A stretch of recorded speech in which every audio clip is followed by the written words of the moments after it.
Golazo Soccer League is the second game I played this week, and it's a fun throwback to games of like 10 or 20 years ago where you play soccer and it's on a 2D plane. It's got a cool pseudo retro cel shaded look, and it's a lot like the classic 16-bit games. The camera is really static and it's got a classic look, so it doesn't move. Like, it'll move along as your players play, but like beyond that, unfortunately you can't change the camera at all in this game, so that's like the biggest thing I noticed and I was kind of disappointed about. I wish, like, even if there were only 2 or 3 more camera options, it would have been great, just to make the game a bit more interesting, so that's something they could change.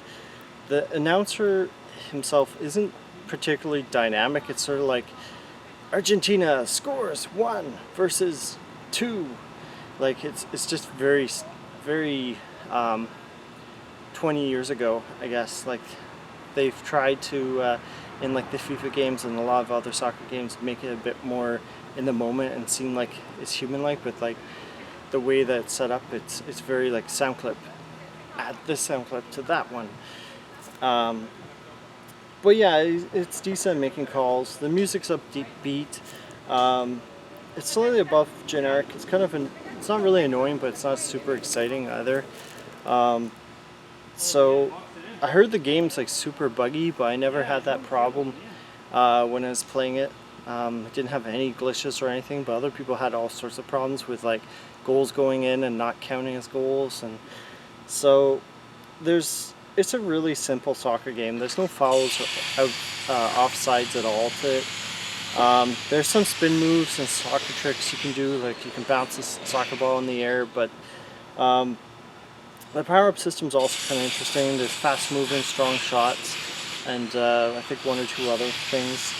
The hardest part is like cycling through the players. Like, if you're going back on the defense and the opposite team is on the offense, you're trying to transition between your players, and like it's kind of sluggish, so that could be a big deal between getting scored on and not.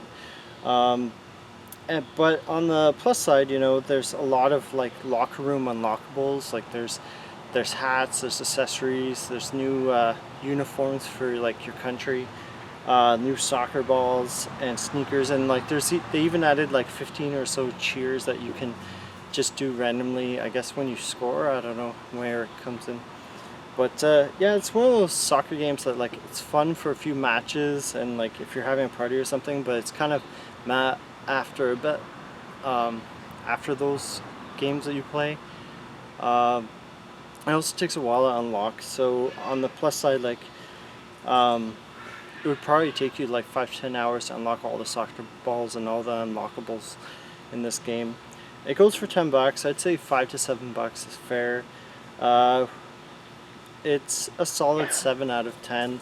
It's fun, but it's not overwhelming for the one-player experience. Probably a lot more fun if you're playing remote play or split screen with like your buddies, but definitely check it out. It's got a unique look to it, but if you're not looking for like a complicated soccer game, like if you're not looking for a FIFA, try this out. It's pretty good, but it's definitely one of the simpler soccer games I've seen in a long time. So keep on scoring goals, guys.